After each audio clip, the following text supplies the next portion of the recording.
Who broke capitalism? One author points the finger at former General Electric CEO Jack Welch. New York Times reporter David Gellis wrote a powerful book called The Man Who Broke Capitalism: How Jack Welch Gutted the Heartland and Crushed the Soul of Corporate America. For the past few episodes on the show, we've been talking about how hyper-capitalism is one of the root causes tearing apart America. And if we're serious about fixing America, we need to address CEOs like Jack Welch, who in many ways is the poster child for hyper-capitalism. Back in 1981, Welch took over General Electric and became America's first celebrity CEO. He golfed with presidents, mingled with movie stars, and was idolized for turning GE into the most valuable company in America and in the world. But Welch's rise wasn't about genius or innovation. It was about manipulating GE's stock price at any cost, cutting jobs, gutting communities, and prioritizing Wall Street over workers. All elements of what I call hyper-capitalism.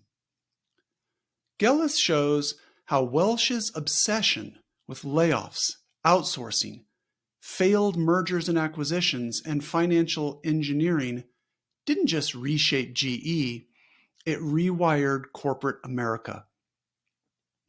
His profits at any cost playbook became the model for CEOs across the country, especially if they're just focused on short-term rather than long-term thinking.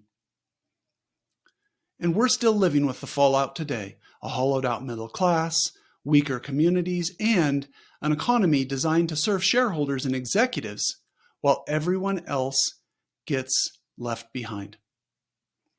Hello, America, and welcome to the latest episode of the American Restraint podcast. I'm your host, Patrick Trepanier, author of the book American Restraint. On this show, we discuss how to fix America. We don't do political hot takes.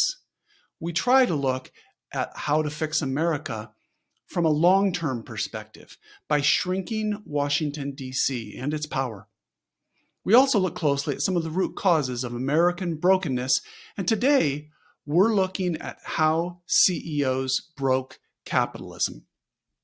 Hyper-capitalism, for those of you who are new to the show, is really about four key things. I would say number one, it's about libertarian economics.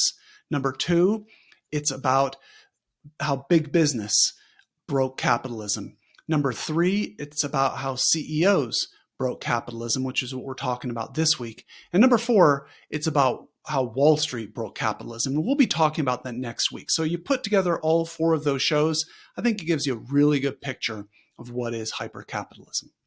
As always, please subscribe to help get the word out. Okay, so the problem, there's too much power for CEOs, and that's bad for business. As hyper-capitalism gave us giant anti-competitive corporations like we talked about last week, it also created something else: CEOs with almost unchecked power. In many companies, you see, the CEO isn't just running the business. He or she is effectively in charge of the board that's supposed to oversee them. That's a built-in conflict of interest. And it leaves CEOs accountable to nobody. Now, defenders say CEOs are accountable to shareholders, but here's the dirty little secret. Most CEO compensation is guaranteed. If the stock does great, they still walk away with millions. If the stock tanks, they have a contract that's going to pay them maybe only $1 or $2 million and some bogus compensation for a consulting agreement where they do nothing and get paid anyway. Either way, the CEOs win. There's no accountability. That's broken capitalism. CEOs of today wield massive power that's also completely out of step with modern concepts of fairness, equality, and shared prosperity. You see, the CEO to worker pay ratio in the US has skyrocketed over the past decades. In the 1960s, it was around 20 to 1. In other words, the CEO made about 20 times the average worker at a company, which didn't seem too unreasonable. However, it's now about 300 to 1. Is there any CEO out there who is truly worth 300 times the average worker at their company? The answer is no. Having worked for 30 years in corporate America and having worked with many CEOs, I can tell you no one is worth 300 times more than the average worker. People aren't our most important asset. The golden age of shared prosperity in America was in the 50s and 60s. Unions were strong, antitrust laws were actually enforced, and there was more balance between workers and management. But by the 1970s, libertarian economists were telling corporate America a different story. Workers are lazy. Unions were overpaid, and management wasn't to blame for any fault of the company. Republican leaders embraced that message, and a lot of corporate executives liked hearing it. Why take responsibility when you can blame the people on the factory floor or out in your office? From then on, we saw decades of shifting costs onto workers, rising healthcare bills, more job insecurity, layoffs during downturns, and outsourcing during upturns. The result? A massive transfer of power and wealth. Executives and shareholders got richer while the middle class stagnated. Peter Drucker, the management guru I studied in business school, had it right decades ago when he said, if you take care of your employees, they'll take care of your customers. But today's CEOs don't think that way. They see employees as costs to cut, not assets to grow. Just look at Microsoft. The company is thriving. They're worth $4 trillion in market cap, one of only 2 companies in the world worth that much money. Yet, CEO Satya Nadella has laid off 15,000 employees this year, even while taking home probably another $70 million himself this year. That disconnect has become the new normal in corporate America. Elites like Nadella tried to console the thousands of Microsoft employees who just lost their jobs, while Microsoft is in one of the most financially beneficial positions in its history. He shared one of the most unintelligible statements in the history of terrible CEO communications. I'm sorry, I've read this now like 4 times and I still don't understand what it means. As a result of layoffs, Satya Nadella sent what he thought was a very thoughtful post to those who've lost their jobs at Microsoft while he's getting richer and the company is doing better than ever before. He said, "This is the enigma of success in an industry that has no franchise value. Progress isn't linear. It's dynamic, sometimes dissonant, and always demanding. But it's also a new opportunity for us to shape, lead through, and have greater impact than ever before." I encourage anyone who can translate this statement into basic English to put it in the comments. And no, this is not a statement against Satya Nadella, who's from India. He seems like a really smart guy and he can speak English, no problem at all. But this is not English. This is just corporate gobbledygook. Okay, here's the other problem with CEOs breaking capitalism is their obsession with stock prices. It's bad for business. Executive compensation today revolves around stock prices. And as we talked about, CEOs create their own pay packages, stuffed with stock options and buyback incentives. The pressure to beat quarterly earnings drives them to slash jobs, offshore production, and game the system with short-term itis. Stock buybacks are the perfect example of the problem here. Instead of reinvesting profits in employees or innovation, billions are spent buying back shares, which directly boosts CEO bonuses. It's legal stock price manipulation and has been a defining feature of American business since the 1980s. And when things blow up and the company does poorly, executives rarely face consequences. Take Adam Neumann, for example, the founder of WeWork, who a few years ago ran one of the most overhyped and fraudulent startups in decades. Instead of being fired with nothing, however, he walked away with a $1.7 billion parachute. Another example of how CEOs broke capitalism.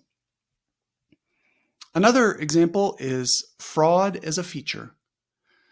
As large corporations, and their executives have amassed more power and less accountability in hypercapitalism, it's not really surprising that fraud has become a feature, not a bug, of this system.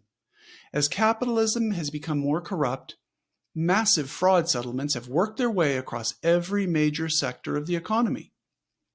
A few of the more notable examples of fraud fines over the past decade or so include Wells Fargo paid a $3 billion fine in 2020 for pressuring low-paid salespeople to create millions of fake customer accounts.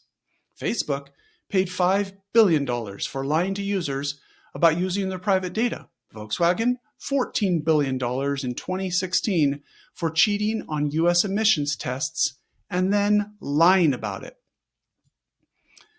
British Petroleum paid $20 billion in 2014 for environmental crimes relating to the major oil spill in the Gulf of Mexico. OxyContin maker Purdue Pharmaceuticals agreed to pay a fine of $8 billion in 2020 for its role in the opioid crisis. Yet, the Sackler family behind Purdue still kept billions for themselves.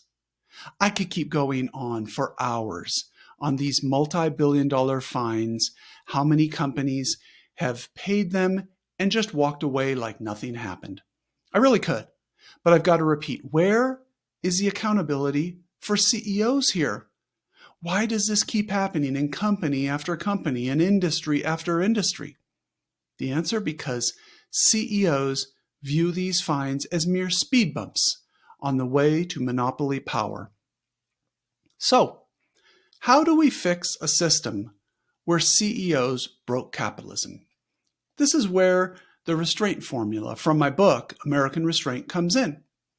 States don't have to wait for Washington. They can experiment with laws and incentives that restore capitalism to something healthier. Capitalism that strengthens workers, families, and communities instead of hollowing them out. Restore accountability. That means giving employees more power inside corporations through unions, employee ownership, or new models of private companies that prioritize people over stock price manipulation. Number 2, change incentives. Reward companies that share profits with workers instead of spending billions on buybacks that only benefit the executives and CEOs.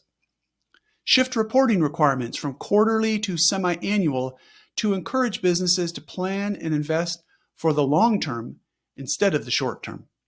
And third, and this one's probably the toughest one, but we've got to be creative here. Punish fraud through CEO accountability. Make fines hurt.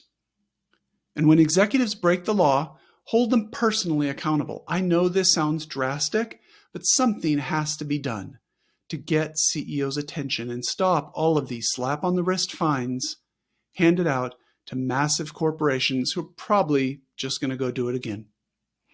Okay, so thanks for listening. Next week, we're going to talk about how Wall Street broke capitalism. I hope you enjoyed that show, and I hope you enjoyed this show.